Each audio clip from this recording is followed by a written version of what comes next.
Olá, pessoal, boa tarde, sejam todos muito bem-vindos a mais um programa Comer Bem, Viver Melhor, de toda terça-feira ao vivo aqui nos estúdios da Jangadeiro Band News. Eu bato ponto aqui sempre para trazer informação de qualidade para vocês, para trazer informações que vão ajudar a ter mais saúde, qualidade de vida. Então a gente fala sobre tudo, desde que seja um assunto que ajude vocês a viverem melhor, né? Afinal, esse é o intuito do programa, ajudar todo mundo a viver melhor. Comer direito é uma das coisas importantíssimas, mas tem vários outros aspectos que a gente pode focar, melhorar e passar informações para vocês para contribuir para isso. E eu quero hoje já começar apresentando o meu convidado, gente, que eu estou adorando. Aliás, a gente estava aqui conversando, né? E eu já sou a pessoa que quero saber de tudo também. Até porque vocês vão já saber o tema. E é algo que eu tento me concentrar para saber fazer direito, tá? Só para você saber. O meu convidado aqui, óbvio que ele vai já, ao mesmo tempo que ele dá dicas para vocês, eu já vou anotando tudo porque eu quero aplicar para minha vida, tá bom, gente? Então, vamos lá para o suspense, né? Vou desmistificar o suspense de hoje.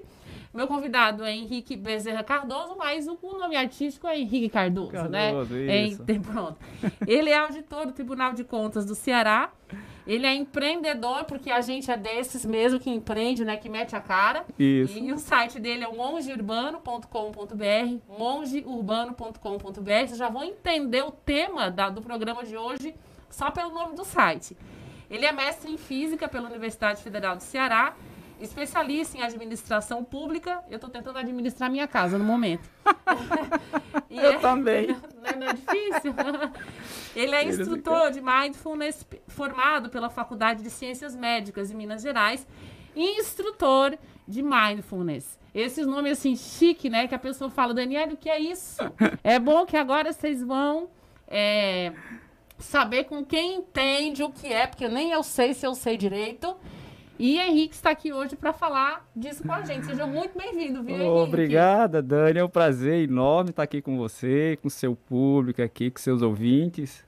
Para mim é uma grande honra estar aqui, porque eu sou fã do seu programa, né? Ai, que chique. Eu fico me achando tanto, gente. Eu sou fã daquele que está sempre dentro do carro, quando tá indo para algum lugar, é sempre Band. Eu gosto muito da Band, né? Fica alternando mais Band do que outras emissoras. E quando aparece o teu programa, eu me conecto. Principalmente quando eu brinco com o Duarte, né? Isso, que o pessoal adora pena brigar dele, com o Duarte. dá pena dele. Às vezes eu fico com dó, com paixão dele. Bichinho, já tá melhorando bastante, Duarte. Enfim, Henrique, o seu currículo, ele é bastante intrigante, porque, não sei, você começou... Primeiro que você é auditor do Tribunal de Contas. Aí foi aqui pela Física, depois foi para o Mindfulness. É um negócio bem diversificado, assim, né? A sua área de trabalho.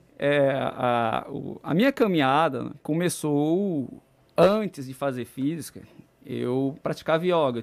Eu precisei fazer yoga porque eu tinha muita rinite alérgica, né? Um desvio de septo fortíssimo.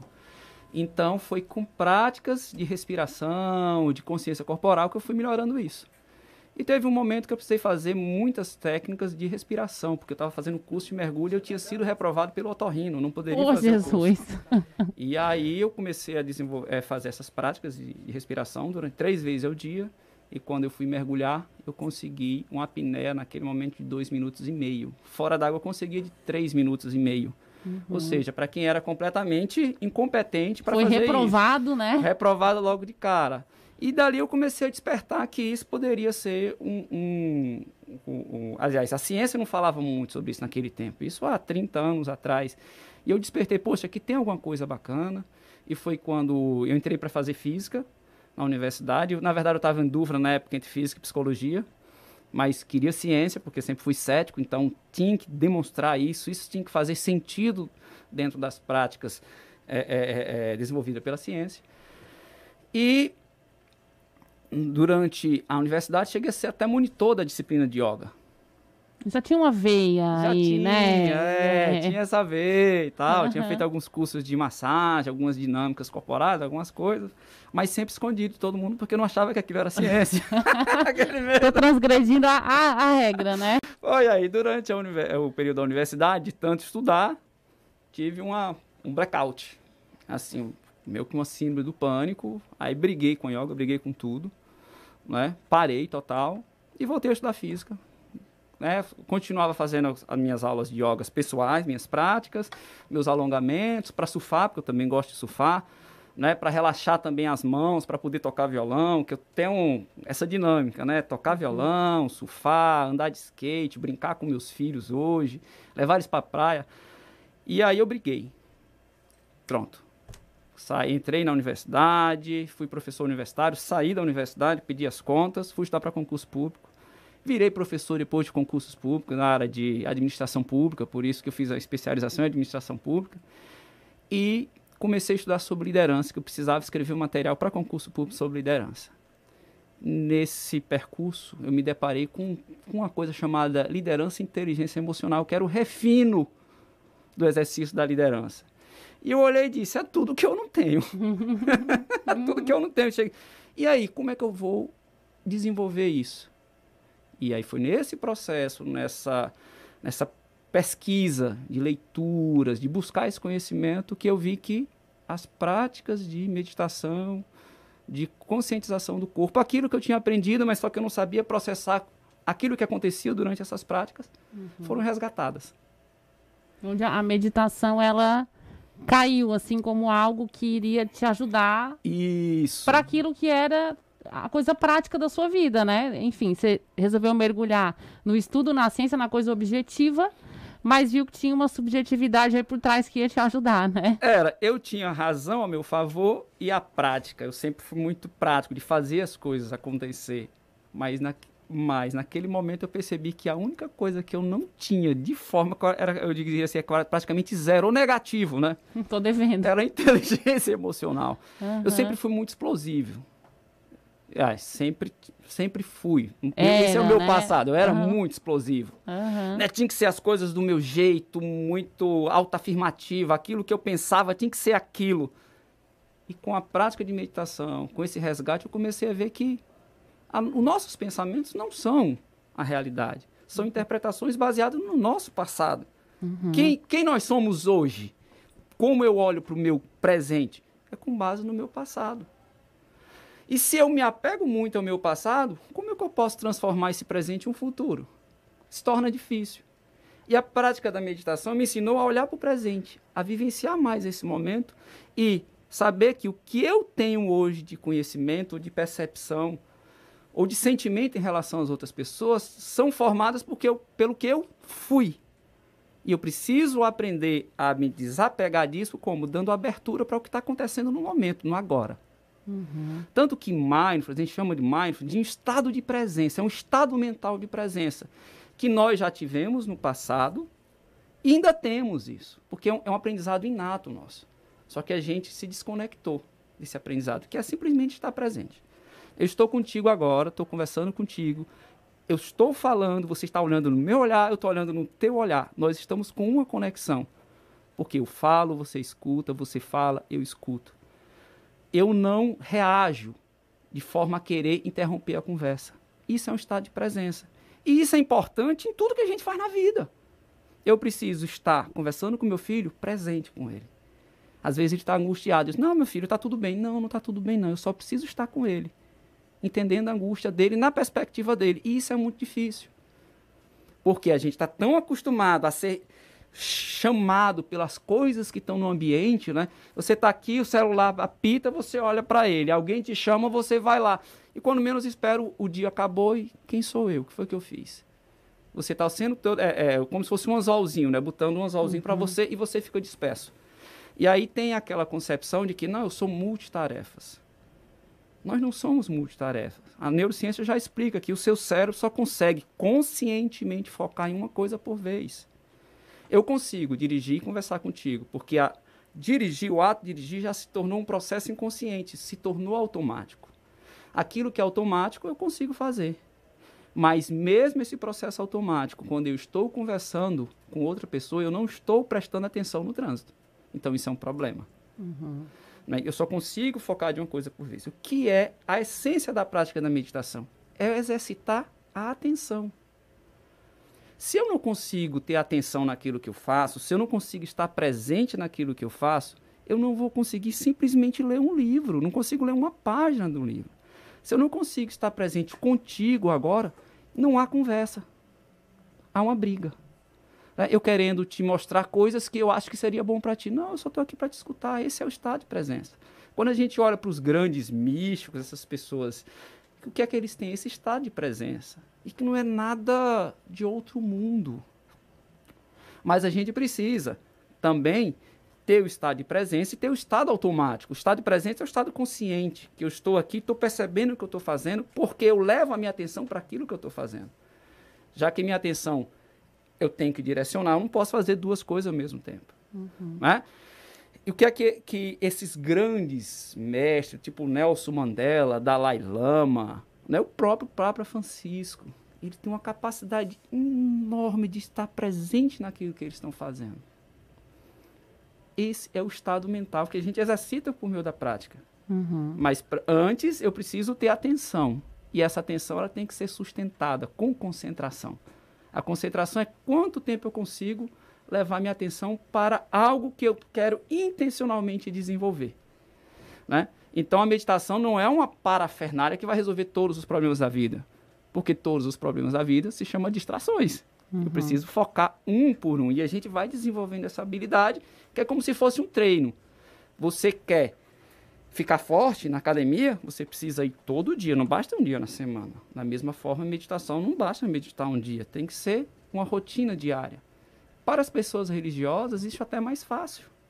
Porque as pessoas pensam, às vezes, que não, meditação é coisa de oriental. Ou acham que é algo que vai contra a religião deles, né? Se mistura muito religiosidade, uma religião com meditação que, na verdade, não tem nada a ver uma coisa com a outra, né, Henrique? Não tem. Na verdade, eu posso dizer, hoje... Aliás, eu sou batizado, eu sou cristão. E casei com minha esposa, é cristã, casamos na igreja, hoje integramos, fazemos parte da equipe de Nossa Senhora. Um movimento brilhante para os casais. E junto com a prática de meditação foi interessante dentro da equipe, né, que eu comecei a estudar meditação dentro da prática cristã, católica. E o fundador das equipes, do movimento das equipes Nossa Senhora, o padre Cafarel, ele tem um livrinho falando de meditação.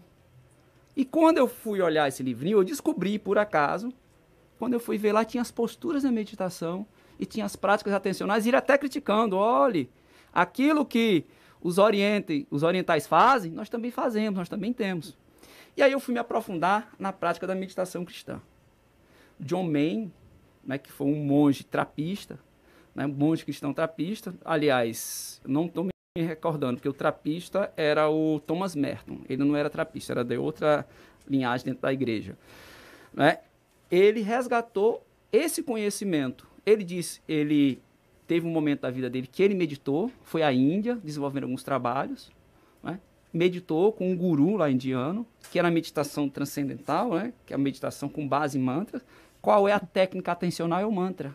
Eu preciso me concentrar no mantra. Depois a gente vai falar de mindfulness. Sim. Né? Qual é essa âncora de atenção? Para poder puxar a gente, aterriza, né? Senão fica viajando na maionese. Eu, pelo menos, sou assim, a louca dessas. Então, ele foi ver e percebeu que os monges cristãos do século III depois de Cristo, conhecidos como os monges ou padres do deserto, desenvolviam práticas meditativas que eram basicamente, em boa parte, análogas às práticas de mindfulness, de consciência plena que a gente desenvolve hoje. A gente pode dizer que o ato de orar, né, às vezes ajoelhar, ou então fica ali concentrado numa oração específica, numa conversa, né, com Deus, como, né, a gente fala, é um momento de meditação também, Henrique? Sim, ou são coisas... Porque a meditação, existem várias formas de meditar. Se a gente olha que a meditação, eu preciso criar, trazer para dentro da prática uma âncora de atenção, vamos falar aqui da respiração. A única coisa que acontece no meu momento agora, no meu presente, e que me ajuda a ancorar no presente é a respiração. E vocês que estão assistindo aí, gente, podem até fazer isso, hein? Estou conversando aqui com vocês. Vamos fazer uma pausa? Bom, com certeza. Vamos fazer essa pausa agora. Simplesmente observe a sua respiração agora. Para facilitar isso, podemos iniciar com respiração pelo nariz e soltando lentamente pela boca. Mais uma vez, inspirando profundo pelo nariz, soltando lentamente pela boca. Note que a gente sente uma certa sensação de calma. Observe isso no seu corpo, essa sensação. Como você está agora? Pode estar com os olhos abertos, com os olhos fechados. Se estiver dirigindo, também dá para fazer, dirigindo com os olhos abertos. Observe agora o movimento da respiração na sua barriga. Não precisa forçar. Você observa naturalmente a respiração do seu corpo. Você não precisa ensinar o seu corpo a respirar. Ele sabe fazer isso sozinho.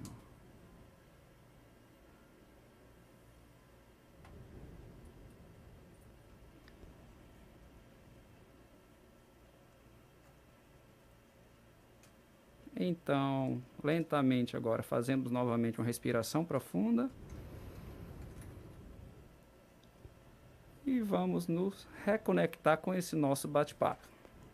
Né? Que tem muita coisa aqui. Eu tô curiosa, já tô aqui na minha cabeça já pensando as coisas que eu vou perguntar para você.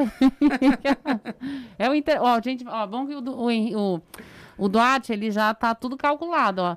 A gente respira para ele dizer o comercial. Bom que nós vamos continuar respirando aqui mais 2 minutos e deixar o pessoal em casa respirando, porque daqui 2 minutos a gente volta com o interrogatório. Aproveita para continuar a prática agora, quando a gente voltar. Exatamente, a gente voltamos já já. Jangadeiro Band News FM Fortaleza. Rede Band News FM.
Muito bem, pessoal, estamos de volta. Eu sou Daniele Lodete, vocês estão ao vivo com o programa Comer Bem, Viver Melhor, de toda terça-feira aqui nos estúdios da Jangadeiro Band News.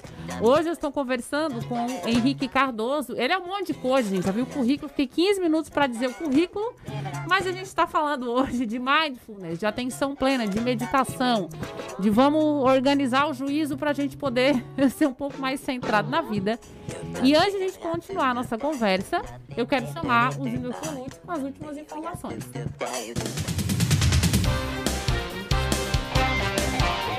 Agora 1h21, 83 municípios cearenses já têm taxa de incidência de casos maior do que a capital. Os dados são da Secretaria Estadual da Saúde e mostram a proporção entre o número de pessoas infectadas e a população residida de cada município. Conforme os dados, 3 a 4 cada 4 casos confirmados da doença são registrados no interior. Em Fortaleza, a atual taxa de incidência de Covid-19 é de 2,4 casos a cada 100 mil habitantes. O Ceará tem 9 unidades de saúde com 100% dos leitos de tratamento intensivos ocupados. Unidades da rede pública de saúde, como o Hospital Universitário Walter Cantídio, o Hospital São José e o Hospital Regional Norte, estão com 100% dos leitos de UTIs ocupados. A taxa de ocupação nos leitos da unidade de terapia intensiva para adulto com Covid-19 está com 92%. E olha só, o novo lote de vacina contra a Covid-19 deve chegar ao Ceará até o fim de semana, de acordo com a Secretaria da Saúde. A vinda dos imunizantes obedece ao cronograma do Ministério da Saúde, segundo a Secretaria Executiva de Vigilância e Regulação do Estado, Magna Almeida. Agora, 1h22, você acompanha mais um bloco do programa Comer Bem, Viver Melhor, com Daniele Lodete. Muito obrigada, Júnior. Enfim, gente, a gente tinha terminado o bloco anterior, onde eu havia perguntado para Henrique se o ato de orar, né? Orar, independente da sua religião, independente do tipo de oração que você faz, se o orar é também uma forma de meditação, uma forma de a gente meditar, né, Henrique? Isso. Olha, essa prática que a gente fez antes de começar o comercial é uma prática atencional. A gente voltou para o momento presente. É sentir no corpo. Quando a gente olha para a respiração, a gente sente o nosso corpo. O nosso estado emocional é um reflexo da nossa respiração. Na verdade, ou melhor dizendo, a nossa respiração é um reflexo da nossa emoção. Como eu estou me sentindo agora? Se a minha respiração está curta, significa que eu posso estar um pouco ansioso. Se ela está travada, isso pode estar dizendo que eu estou um pouco medroso, estou com medo de alguma coisa, estou receoso de alguma coisa. Então, ela vai estar refletindo esse teu estado mental. Quando a gente volta a atenção para o momento presente, é isso que eu tenho. Significa que eu nem estou devaneando, imaginando o que pode acontecer no futuro, nem estou remoendo com o meu passado. O que é que cansa o nosso dia a dia, mentalmente, é quando a gente está demais no futuro, isso gera muita ansiedade, ou remoendo o passado. Por exemplo, pessoas que sofrem de depressão remoem muito o passado, o que ficou, aquela nostalgia. É importante a gente olhar para o nosso passado, porque tem a construção da nossa história, mas olhar isso de uma perspectiva positiva, de aprendizado, de crescimento. E a prática da meditação, por ser uma prática atencional, ela nos ajuda a sair desse ciclo de estar em qualquer lugar, menos onde você está no momento. E a oração faz exatamente isso. Quando eu pego uma oração e fico ela repetitiva, o que é que eu estou fazendo? Eu estou tirando a minha atenção do futuro ou do passado e voltando para o presente, para aquelas palavras. A meditação cristã, como é que ela se dá na prática? Em mindfulness, a minha atenção pode ser a respiração, a minha âncora de atenção pode ser a minha respiração, pode ser qualquer sensação do corpo, pode ser a paisagem, ou seja, um ambiente externo, pode ser os sons, pode ser os cheiros. E aí que estamos falando de comer bem e viver melhor. Então, por que não também levar nossa atenção para os aromas dos alimentos? Então, toda vida que a gente está praticando atenção, né, com intenção, a gente está desenvolvendo uma prática de consciência plena. A oração faz esse trabalho muito bem também, só que o objetivo da oração é diferente. A meditação cristã, ela olha para a respiração, então eu inspiro, observo a respiração, só que quando eu inspiro, eu entoo um mantra. Quando eu expiro, eu posso entoar o mesmo mantra. John Main fala muito do mantra Maranata, que significa, com a palavra aramaico, que significa vinde Senhor Jesus. Então eu inspiro e Mara. Expiro Nata. Então, o que a prática ensina é focar no momento. É desenvolver essa presença. É isso que nos tira do estresse. Né? O que é o estresse? É a gente não conseguir controlar mais nada. Você está disperso. É a dispersão, é a confusão mental. A prática da meditação, ela ajuda a nos centrar, a voltar para o que nós somos agora. Mas não confunda, gente. É preciso a gente planejar. É preciso a gente lembrar dos erros do passado, das coisas boas do passado, porque é isso que vai nos ajudar a desenvolver os nossos projetos futuros, são as experiências. O problema é quando a gente se afixa ou se apega a essa experiência como sendo a única experiência possível e como sendo a única solução, a única saída. Esse é o problema, né? Por isso que as práticas atencionais, para eu desenvolver a atenção, eu preciso ter abertura. Eu preciso olhar para a situação, eu preciso observar uma situação e evitar de julgar, ou se julgar, perceber julgando, que é o não julgar. Eu só posso ter abertura para algo, para que surja algo novo na minha vida, se eu não julgar, porque quando eu julgo com base no meu passado. Então é esse dilema, né? Então as práticas atencionais, elas vão continuamente nos trazendo para o presente, para a abertura, para coisas novas, para a gente estar sempre caminhando, melhorando a nossa criatividade, a nossa capacidade de resiliência, e de entender que o ponto de vista dos outros, a forma de ver o mundo dos outros é só mais uma forma. E tá tudo bem. É a dele, né? É isso. E a Andréia Henrique está perguntando aqui, acho que tem até a ver com o que você está falando agora. Ó. O que pode ser dito para uma pessoa ansiosa que ela não quer meditar? Os ansiosos acham que é perda de tempo. É que não consegue, então já xinga logo o negócio. Eu não consigo, não serve para nada mesmo, né? Acho que é uma defesa aí, né? Tá, e simplesmente sentar e tá tudo em paz. Não vai acontecer isso. Na verdade, a prática da meditação, e aí vem um mito, né? Que é esquecer dos problemas. Não é. Meditação não é esquecer dos problemas. Meditação é fazer as pazes com os problemas. Eu gosto muito de fazer essa analogia. Às vezes, a gente está numa festa, olha para uma pessoa e diz, vixe, aquela pessoa já não fui com a cara dela. Não é isso? Uhum. Esse julgamento foi baseado no quê? No seu passado. Uhum. Você teve abertura? Não, mas por acaso chega uma pessoa, muito amiga sua, e te apresenta ele como sendo um grande amigo dela. Aí, quando menos espera, você vai conversando e aquela aura de aversão que você tinha àquela pessoa acaba. Quando menos esperam, pode até sair namorando, né? Uhum. Não é assim que acontece? Eu te pergunto, o que foi que houve? Foi abertura, possibilidade de crescimento. A meditação, o que ela vai estar buscando é isso. Então, para eu fazer as pazes com aquilo que me deixa aversivo, que não quero me aproximar, eu preciso me aproximar dela. E aí vem o paradoxo da prática. Uhum. Se eu sinto raiva, a única forma de eu controlar a raiva é percebendo que ela está presente.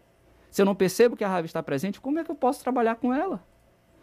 Se eu não percebo que a ansiedade está presente, como é que eu posso trabalhar com a ansiedade? Então, na prática de meditação, às vezes eu começo aqui na prática, e tem dias que eu medito 15, 20, 30, 1 hora, varia muito, né? Porque é a vida real. O que é que eu tenho para hoje? É isso. Então, eu medito 5, 10, 15, 20. Às vezes eu consigo ter uma semana de 30 minutos todo dia. Então, a gente precisa começar aos poucos a aprender a fazer amizade consigo mesmo, aos poucos, não é de um dia para o outro. Tanto que os programas de meditação, os cursos de meditação, os programas de mindfulness são parcelados em 8 encontros, são 2 meses. Para quê? Porque é um processo que você precisa aprender, e por isso que é importante, em sala de aula, sempre a troca de experiências. Né? Então, se tem ansiedade, tem como você ficar boa da ansiedade, mas ficar boa da ansiedade é ficar boa amiga dela. Fazendo as pazes com a ansiedade é que você começa a ter o controle.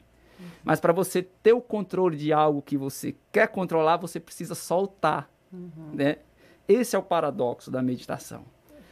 Se eu quero ter controle sobre uma pessoa, eu preciso soltar. Ela precisa se manifestar. Um tirano, ele tem controle, mas o controle que ele... a resposta que ele obtém daquele controle é exatamente como ele pensa. E a pessoa perde toda a liberdade de se expressar. Imagina eu dentro de casa com meu filho dizendo, faça isso, faça aquilo. Ele vai fazer exatamente o que eu mando, se eu for um tirano. Mas quando eu chego para ele, filho, você pode fazer isso para mim? Né? Com presença, com atenção. Mas e por que eu tenho que fazer isso para você? Porque você pode me ajudar, porque eu preciso ter tempo também para estar com você. Quando há o entendimento, a compreensão, a forma da relação é muito mais construtiva.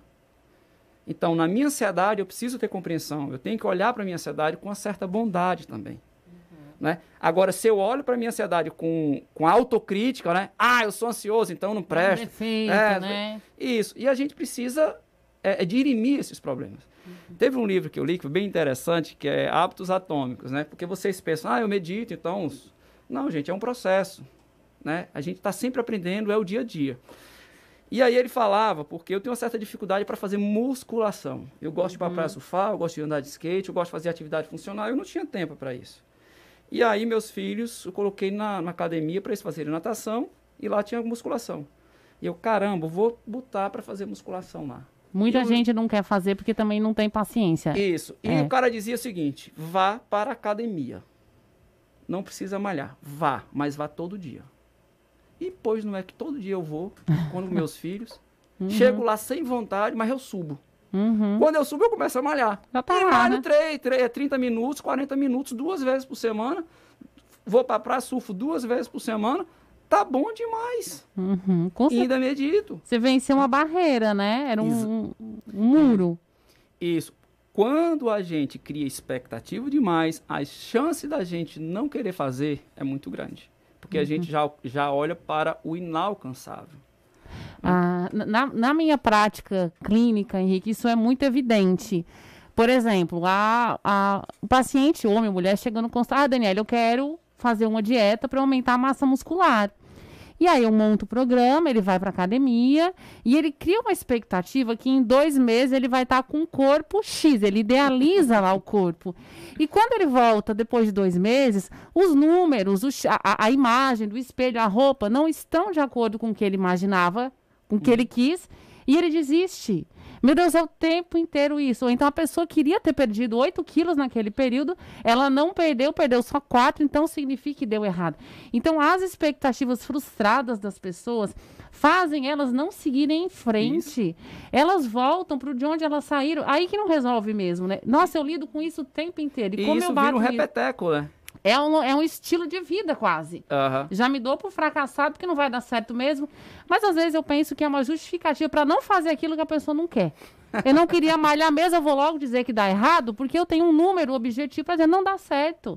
E ela já vaza, né? Isso aí, para mim, é o dia a dia, meu. Isso, tanto que um dos maiores problemas, né, para quem quer começar a meditar é essa autocrítica. Você entra para comprovar aquilo que você já acha que é certo. Isso.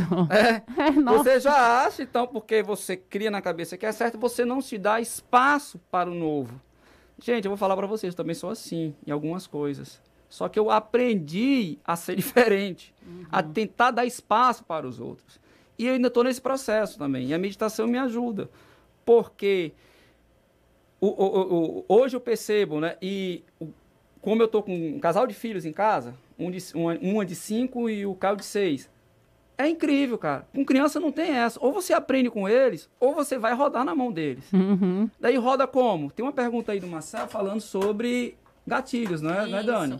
Como identificar e controlar os gatilhos da mente, né? O Marcelo está perguntando isso, Marcelo Oliveira. O que é mais interessante nesse processo de identificar os gatilhos é que você tem que dar abertura para eles. Se você não olha para você com uma certa bondade, porque o que é certo? O que é fazer certo? Fazer certo é aquilo que eu estou fazendo agora, porque eu não tenho outra forma de fazer a não ser essa. Peraí, como assim? Primeiro, eu estou fazendo com base no meu passado, na minha história de vida. Esses são os recursos cognitivos, emocionais que eu tenho agora. Então não há como fazer diferente. Então eu vou errar. Errar faz parte do processo. A questão não é o erro. A questão é se divertir com o erro. É difícil, né? Porque o erro é que vai dizer, caramba, tem uma oportunidade de melhora, tem uma oportunidade de crescimento. E a vida é isso, ela não se esgota agora.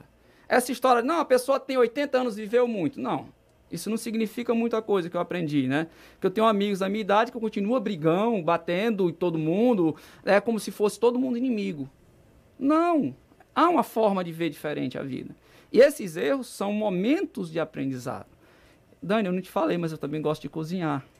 Mas cozinhar é terapia, gente. Para que terapia mais maravilhosa, né, não? Eu acho. E assim, às vezes, uma das práticas atencionais que eu gosto de fazer na prática, sabe o que é? Pegar o tempero cru, né? E botar na boca e mascar aquele tempero. E às vezes ele é meio áspero, e tem um sabor às vezes estranho, mas quando há aquela mistura, dá uma coisa incrível no prato. Ou seja, a gente precisa aprender a ver aquilo que está acontecendo. Às vezes, eu vou pegar um tempero e vou ter aversão àquele tempero. Você percebe isso? Pronto. A primeira coisa que você precisa aprender para identificar os seus gatilhos mentais é ter consciência do que está acontecendo contigo no momento. E esse processo ele é interessante, né? Eu vejo muito na minha época, eu sempre era uma pessoa muito explosiva, então eu explodia. A primeira fase é perceber que você explodiu e fez merda. Né, essa palavra? Pode ser para falar isso? Pode. Fez besteira, pronto. Né? Pode. Isso, Primeira eu xingo coisa. tanto o Duarte aqui mais que isso. Então, a primeira fase é essa. Percebeu? Pronto. Esse é o primeiro passo. Segundo passo, na medida que você vai se desenvolvendo, né, diminuindo essa calma, melhorando a qualidade da sua atenção, porque sem atenção você não consegue fazer nada. Eu estou com raiva e faço a besteira. Olha aí o avanço. Eu estou com raiva e fiz a besteira. Na outra, eu só fiz a besteira. Na primeira fase, eu fiz a besteira e percebi depois que eu fiz. Agora, eu olho, estou com raiva, faço a besteira e me vejo fazendo. A terceira etapa é, estou sentindo a raiva, fico com raiva e faço a besteira. A quarta etapa é, estou sentindo a raiva, fico com raiva e não faço a besteira. Eu simplesmente posso sair. Se aquele momento está difícil, sair é uma opção. Na relação do estresse é lutar, fugir ou congelar. Você pode ficar calado, você pode sair. Porque lutar, você já tinha percebido que em situações análogas não foi interessante. Esse foi o aprendizado. Mas para isso, você precisa se perdoar. E aí vem a questão da autobondade, da autocompaixão, do autocuidado. E aí é uma coisa que a gente vai trabalhar com a nossa autocrítica, que é muito forte. Porque a gente está incutido de que não podemos errar. Temos que fazer tudo perfeito. Perfeição é a grande ilusão da humanidade, porque não existe. E tudo que seja, por melhor que seja, sempre é possível fazer diferente ou fazer melhor. Então não existe perfeição. A gente faz aquilo que é possível naquele momento. E quando a gente leva isso para o nosso desenvolvimento pessoal, meu filho, é difícil não sofrer com tudo isso. E as mulheres ainda tem mais, sofre isso mais, até o índice de depressão nas mulheres é maior do que os homens, porque tem esse culto da beleza, da alimentação, né? Que os homens não, pode ser barrigudinho, tá bom demais, né? A gente quer ser a mãe perfeita, a gente quer ser um monte de coisa simultaneamente e se desdobra, né? Isso. Né? Então é muito difícil. Então, aprender a entender os seus gatilhos mentais é aprender a voltar para si e entender esse processo de aprendizado. Se você não quer errar, não tem jeito, você não vai aprender. Se você não levar essas oportunidades de erro como oportunidades, aliás, se você não olhar para esses erros como oportunidade de reconstruir, na verdade eu posso estar construir, né? E bota assim entre parênteses e depois escrevo construir. Então são as duas coisas. É difícil a gente aprender, né, a identificar os nossos gatilhos mentais. Isso é em qualquer processo terapêutico, gente. Não é só meditação, não. Né? Mas aí a consciência, né, a autoobservação precisam estar em dia, a anteninha ligada, né, Henrique? Ligada. E aí, se você tem muitos gatilhos que são ativados pelos seus filhos, então, esse momento é um momento crítico que você precisa estar mais atento para perceber isso nessas horas. Por exemplo, o meu filho, que ele é meio explosivo igual a mim, ele ativa alguns gatilhos. E perceber isso foi muito bom. Né? Porque eu me percebo querendo ficar com raiva hoje. É isso. Nossa, eu dou aquela risada. tem que levar, às vezes, na esportiva, ter jogo de cintura para não se levar tão a sério, né? Não se cobrar tanto. Duarte está me cobrando aqui, Henrique, hora do intervalo. Vamos lá. Mas a cobrança do Duarte eu deixo. A gente volta já em 2 minutinhos.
Olá, pessoal, estamos de volta. Eu sou Daniele Lodete. Vocês estão ao vivo com o programa Comer Bem, Viver Melhor, aqui nos estúdios da Jangadeiro Band News. E hoje o meu entrevistado é Henrique Cardoso. A gente está falando sobre atenção plena, sobre meditação, mindfulness e coisas que todo mundo tem que aprender na vida para ser mais legal, né? E eu quero chamar o Júnior Colucci com as últimas informações.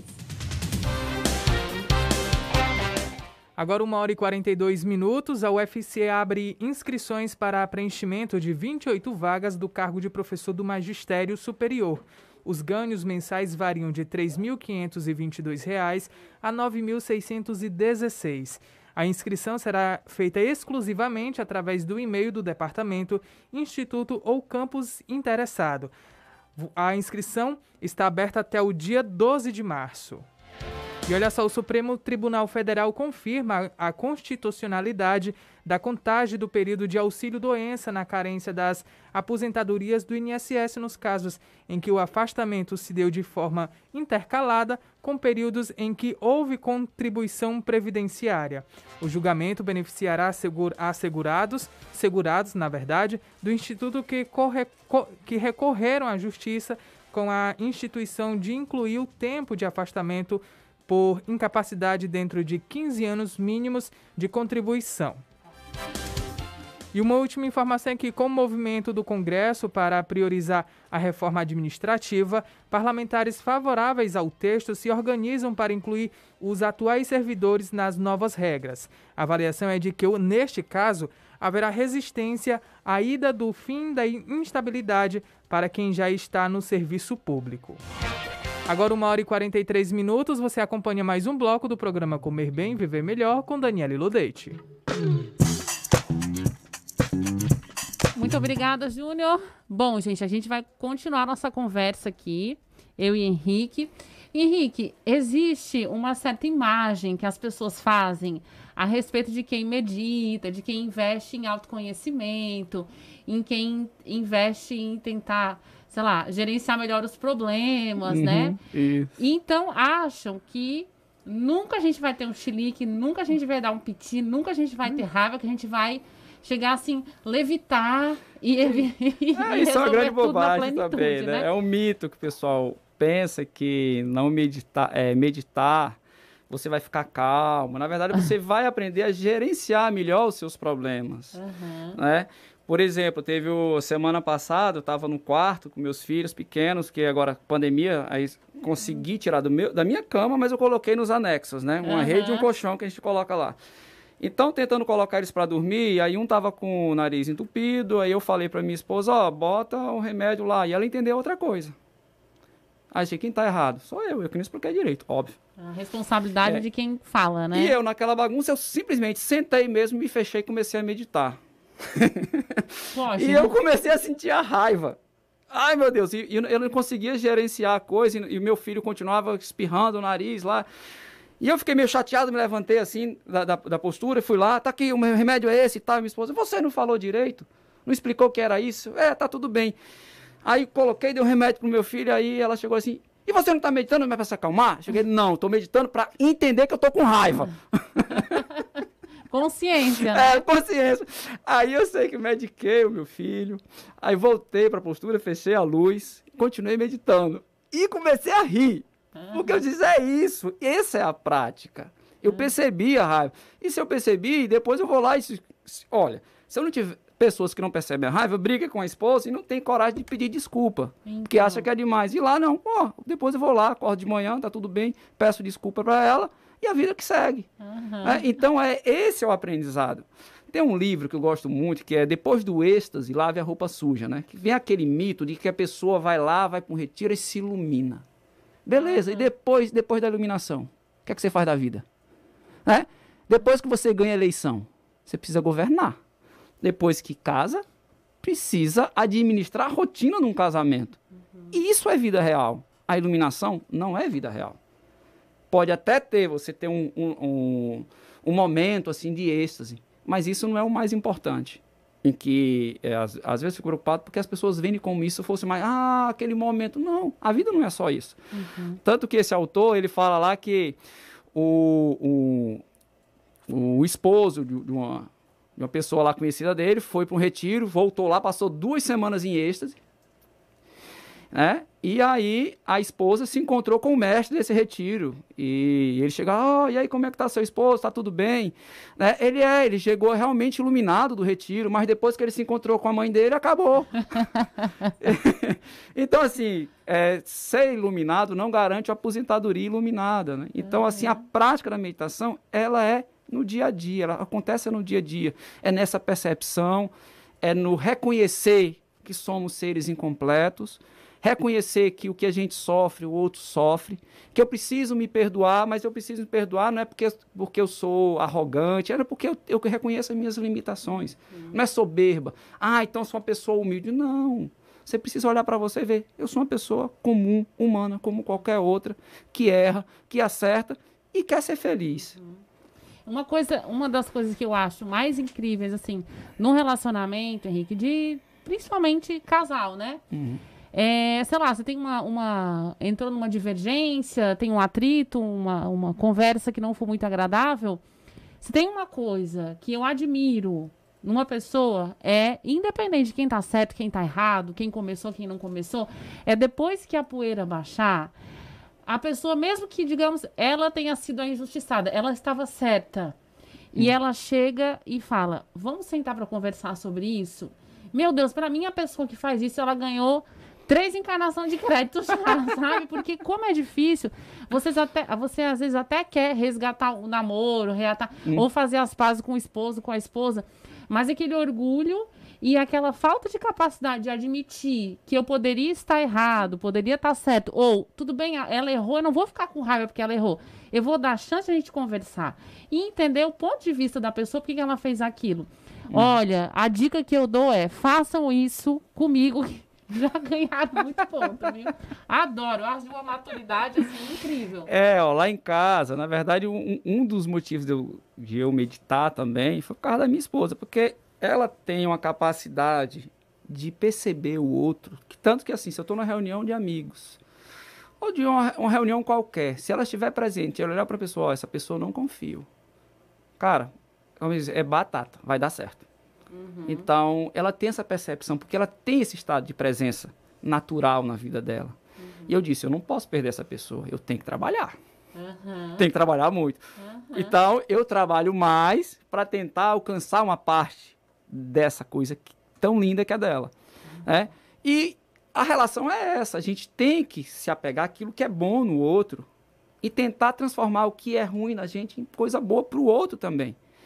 Mas eu vou viver para o outro. Não, você vive para você na perspectiva que eu vivendo para mim, eu preciso me respeitar, me conhecer, porque esse processo interno meu ajuda a tornar a vida do outro melhor. Então não é olhar para mim de forma egoística que só eu sou importante. É olhar para você com um olhar de autocuidado, que eu também preciso ter o meu espaço, né? O meu tempo.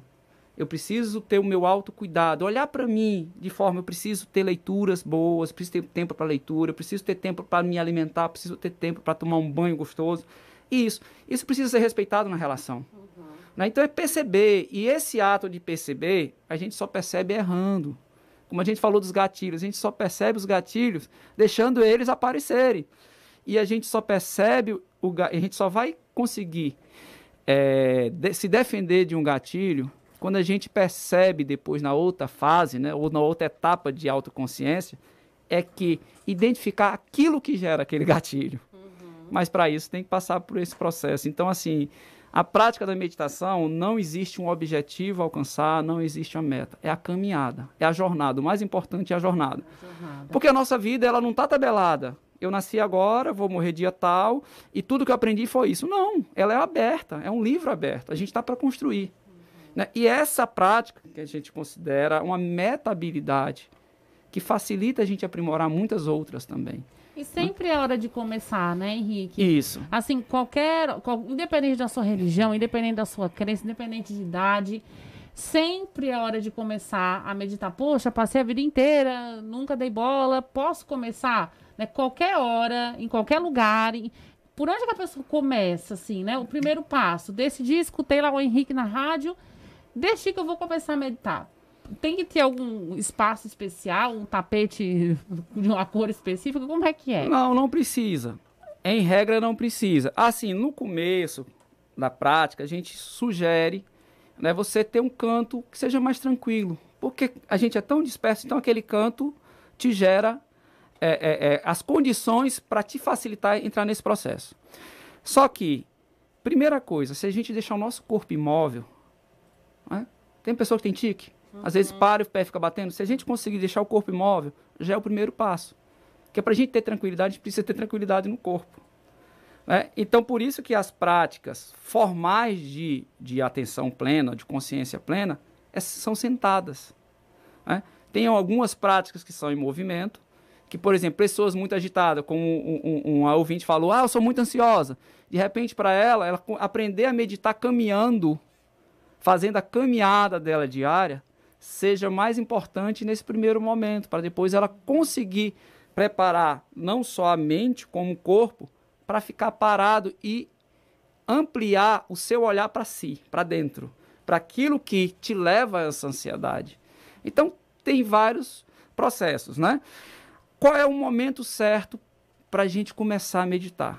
O momento certo é o dia que você decide que vai começar a meditar. Não existe, vou esperar Você decide e começa. Mas eu tenho uns 70 anos de idade e tal. Por exemplo, o último curso que a gente ministrou, tinha pessoas de 65 anos de idade que nunca tinham tido contato com meditação. Tinha pessoas que tinha uma psicóloga lá, que era psicóloga infantil, trabalhava com diversas áreas e nunca tinha meditado. E ela disse, nossa, que ferramenta maravilhosa. Eu não percebia isso, como melhora a minha autoconsciência, a minha percepção de si mesma, né? Então, a prática da meditação é essa ferramenta que vai te ajudar em várias outras áreas da sua vida. Não tem hora. Qual o momento certo? É o momento que você se encontra. Né? Se você não quiser meditar, tá tudo bem. Eu quero ir para a praia, eu quero surfar, eu quero só ficar olhando a paisagem, também tá tudo bem. Agora, se você tiver esse aprendizado de como melhorar a qualidade dessa tua contemplação na praia, isso faz toda a diferença. Eu falo muito com os meus amigos do surf, né, nos cursos, que antes eu ia para a praia surfar para desestressar. Hoje eu vou para surfar. Antes eu pegava o violão para desestressar. Quando eu pego o violão é para tocar.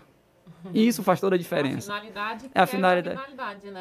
Exatamente. Então, a gente aprende a conduzir melhor esses estresses da vida. Antigamente, eu tirava as férias de 2 semanas. As minhas férias só começavam lá para o 11º dia.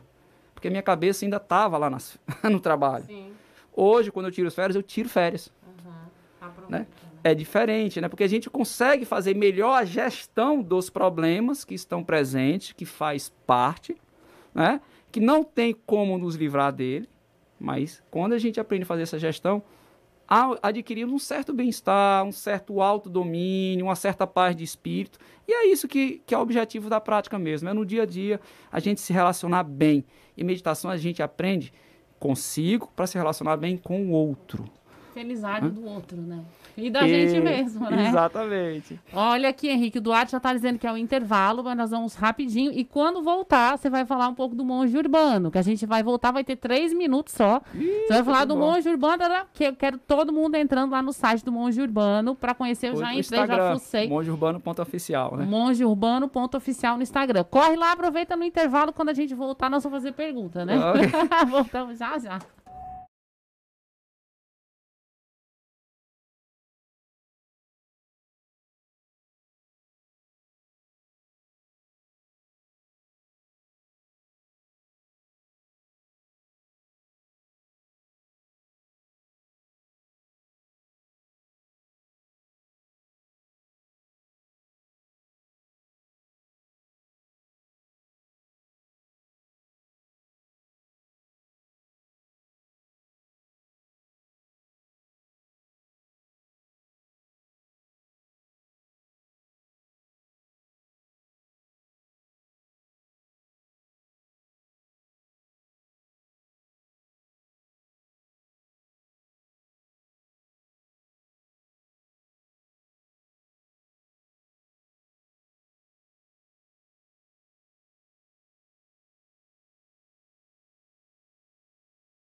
Vocês estão ao vivo com o programa Comer Bem e Ver Melhor. Eu tô falando rápido, tá acabando o tempo. Hoje estamos eu e aqui Henrique falando de Mindfulness. Henrique, por favor, diga para o povo aonde ele te encontra. Rede social, telefone, tudo que quiser, porque eu acho que tem tanta coisa para você acrescentar, né? Sim. Na verdade, a gente tem um site, né? É o Monge Urbano, www.mongeurbano.com.br. Nas redes sociais, você pode encontrar a gente no Instagram, que é mongeurbano.oficial. A gente já abriu 2 canais, um no YouTube, outro no Spotify também, Monge Urbano. Né? E lá a gente tem colocado alguns programas logo no início da pandemia. Né? E o que foi que a gente aprendeu agora? Porque a Monge Urbano é um projeto. Eu não digo que é uma empresa, que é uma empresa empreendedora. É um projeto. É um projeto de qualidade de vida para você aprender a sentir-se bem onde você estiver. Com o pé no chão, consciência, de forma laica. E que isso não significa que você não possa trazer a sua religiosidade para dentro dessas práticas. Né? Mas primeiro a gente precisa compreender a ideia, compreender aquilo que a gente faz. Quando a gente compreende aquilo que a gente faz, a gente improvisa com isso. E a vida fica bacana, porque são essas peças diversas, na verdade, esse mosaico de experiências que faz a meditação ser importante na sua vida. Né? Ai, gente, adorei. Queria ficar aqui com o Henrique mais 1 hora, mas acabou meu tempo. Até terça-feira que vem. Fiquem com Deus. Henrique, muito obrigado, obrigada, Dani. Viu? Muito feliz de estar aqui com você. Nossa, foi muito bom ter esse papo. Que bom. Espero que a gente combine outra vez, tá? Com certeza. Um beijo. Eu quero fazer uma live com você no Instagram, no meu mesmo. Vamos sim. Um beijão, pessoal. Até terça-feira que vem. Tchau, tchau. Fiquem com Deus, viu? Beijo.